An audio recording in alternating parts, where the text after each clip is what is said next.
Irish guy, and right, if you support a Premier League club, then do you feel connected to your manager? Do you feel like you and him have a nice little bond where he feeds you nothing but skittles and hope? No.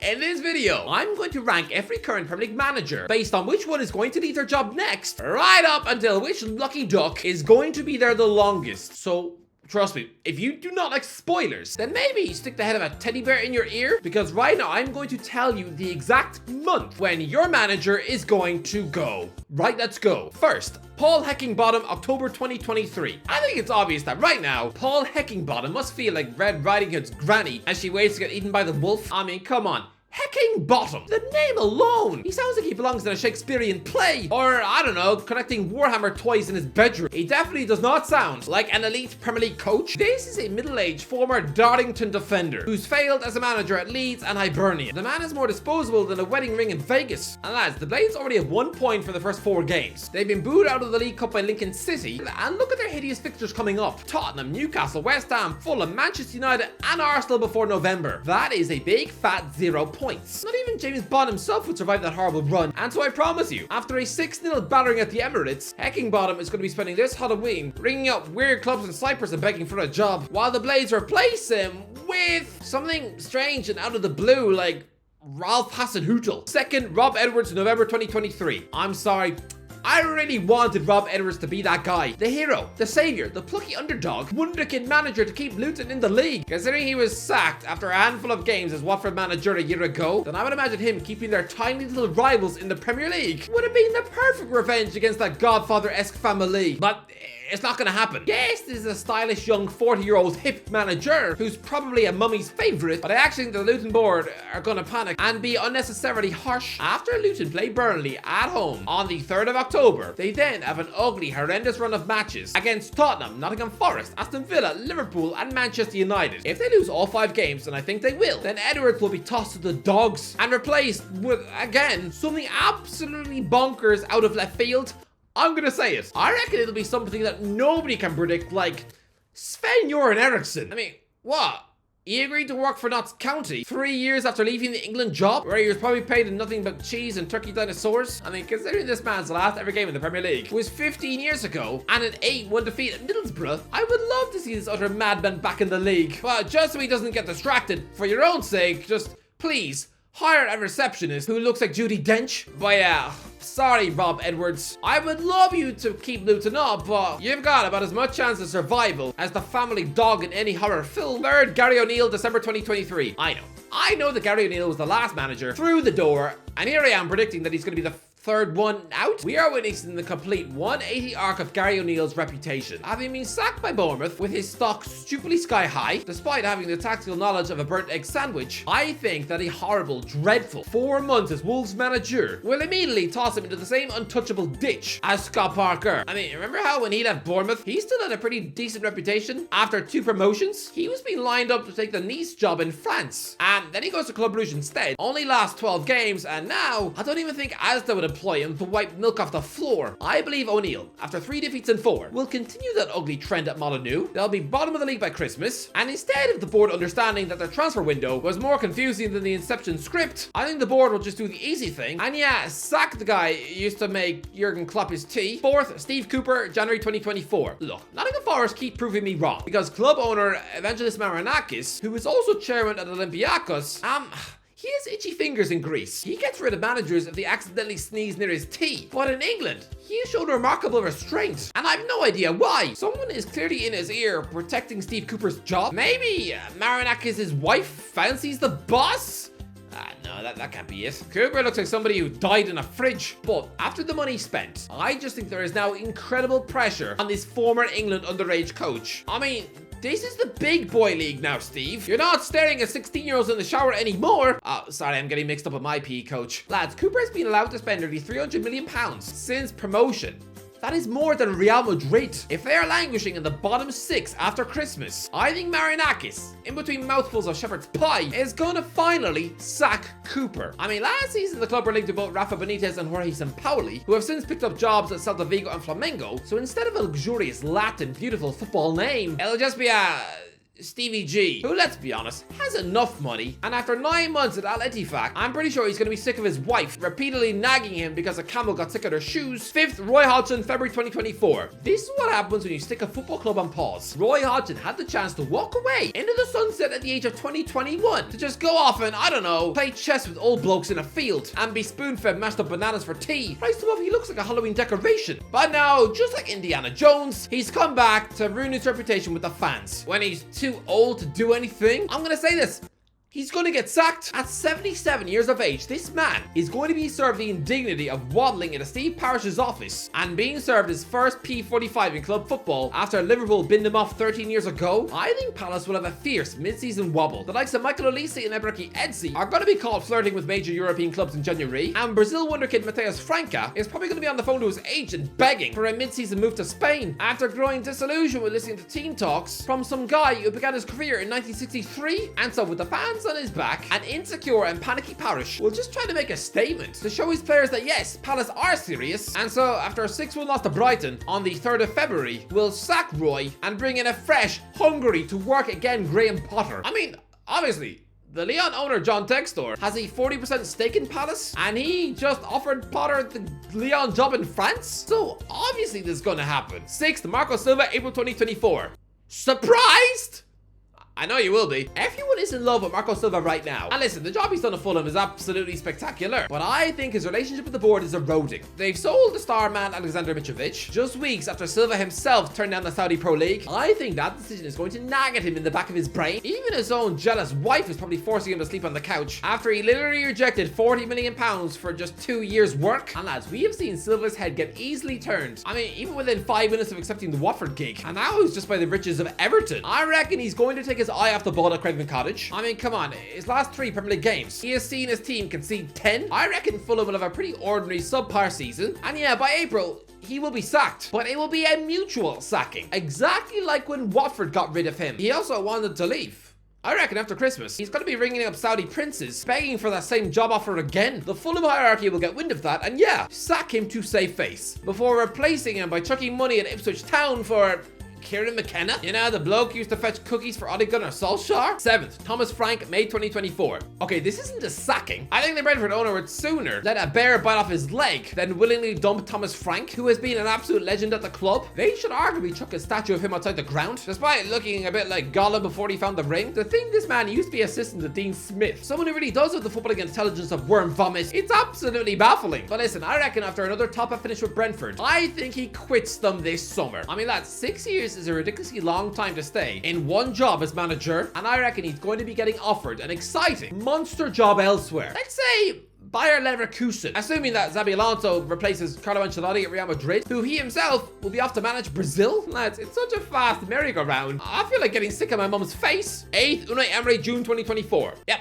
Aston Villa fans will absolutely hate this one. I am saying that this will be Unai Emery's one and only full season in charge at Villa Park. Well, let's be honest, I hate to say it, but right now he is too good for this incarnation of Aston Villa. Emery is an absolutely elite coach, and if it weren't for that one huge failure at Arsenal, which completely stained and blotched his CV, then I think he would be at a huge monster club like Juventus or Real Madrid. But this season, after he helps Aston Villa win the Europa Conference League, he is absolutely going to be headlisted and shortlisted by at least one European giant. And let's be real, he's never really had one of those before. Not really. I mean, this bloke has been managing since 2004. He has had 9 different jobs. And yet Villa are the only one of those clubs on his CV who know what it's like to win the Champions League. Honestly, shame on you, Arsenal and PSG. I think an absolute monster club are going to tempt him away. Let's say AC Milan. 9th, David Moyes, August 2004. Lads, let's be real. David Moyes has been at West Ham for such a ridiculously long time. He was initially appointed in November 2017, just 6 months after finishing bottom of the league with Sunderland. Imagine telling any West Ham fan then, when they were so angry, they were probably coughing up their actual breakfast under their feet.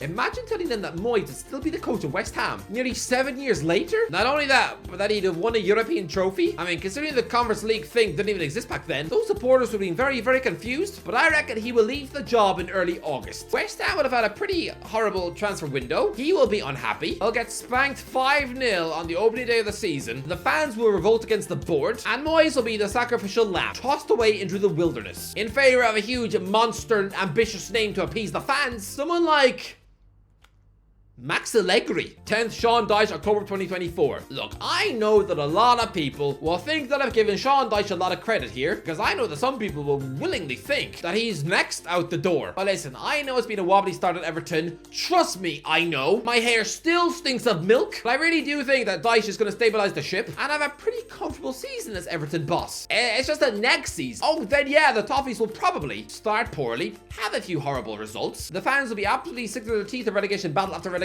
battle, and will turn on Dyche. And yes, this ex-Burnley boss will be out the door. But lads, that will mean that he will have had over 80 matches as Everton boss. It's not that bad a spell, right? But yeah, they'll probably pick up Nuno Espirito Santo, a bloke they already interviewed for the job 3 years before when he left Wolves. And yeah, this is assuming that he just gets bored of eating money in the shallow Saudi Pro League. 11th, Vincent Kompany, November 2024. Look, I have said that I think Vincent Kompany will have an absolutely sensational season as Burnley boss, playing beautiful, slick football and putting himself as #1 on the shortlist to succeed Pep Guardiola at Man City. But it's not turning out that way, is it? In the first few weeks of the season, he has looked so incredibly naive, like a babysitter who chooses to let the toddler cook a pie on the stove without supervision. I think Kompany is going to keep Burnley up, but it won't be as pretty as I thought. And so yeah, in November 2024, I don't think he'll get sacked, but I do think he'll realize that his players have the natural talent of wet fudge, realize that he probably can't implement his pep ball in the Premier League when they've got the first touch of a donkey's foot, and so yeah, we'll probably jump ship, but not to a massive job at Man City.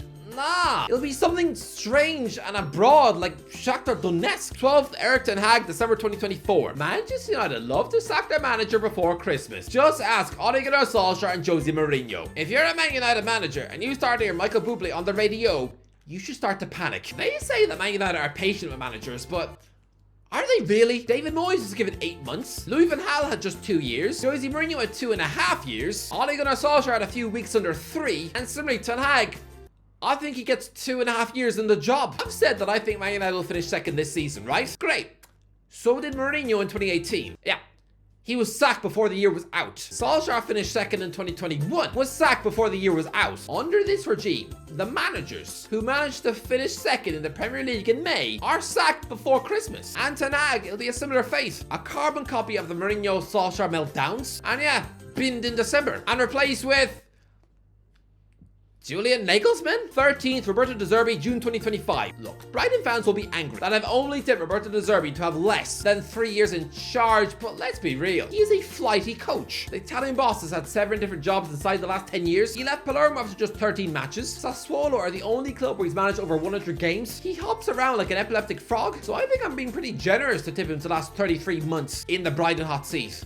I mean, what's the issue? I think he's gonna have 2 more seasons in charge. You should be happy with that. And then yes, I reckon this hipster idol is going to go and grab a tasty job somewhere like Atletico Madrid, who by 2025 will have moved on from Diego Simeone and will actually be wanting to finally see an attractive style of football for the first time since Quique Sanchez Flores was in charge 14 years earlier, leaving mid-table Brighton to go and appoint, I don't know, Russell Martin? Yeah.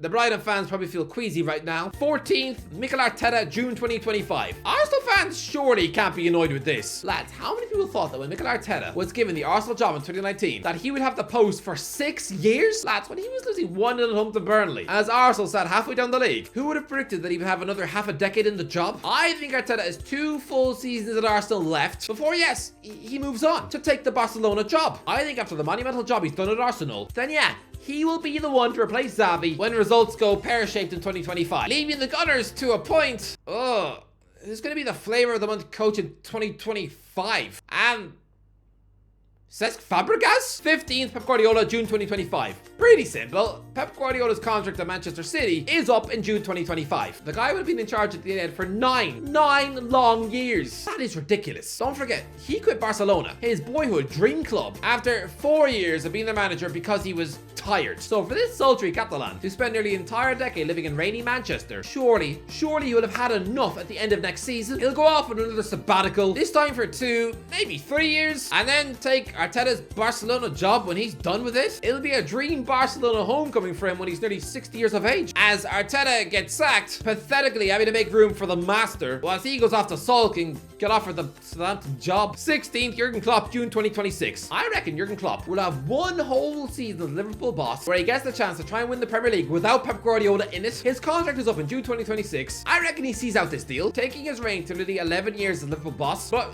he won't end on a high. Nah, they won't win the league, and so by the summer 2026, some Liverpool fans will be wanting him to leave. Not like the Arsenal zombies, who look like they were ready to break into Arsene Wenger's home in 2017 and shout at him on the loo. No, he will still bow out as an absolute Liverpool legend, but being replaced by Xabi Alonso, who is the next managerial superstar. 17th, Andoni Iraola, June 2026. I think Andoni Iraola is the real deal. And for all those schmucks who think this unknown Spanish entity is going to get sacked by Bournemouth this season, give your heads a wobble. Not only do I think he'll do a great job at the Cherries, but I think he'll get this club into Europe before he's done. I reckon he's going to have 3 years in charge of Bournemouth. Not bags of time, but enough time to prove that he's a real quality European coach who deserves a bigger job. And that's exactly what will happen. At the end of the season after next, he will quit Bournemouth with his head held high. He will probably have the same level of hype that De Zerbi has now. And yeah, we'll go and fetch a bigger job. Probably somewhere like Aston Villa. 18th, Eddie Howe, November 2026. Look, I know there will be some overreacting smurfs who think that Eddie Howe is going to be sacked by Newcastle before Christmas this year. But no, relax. This isn't like when Man City ditched Mark Hughes. No, this Newcastle board appointed Howe,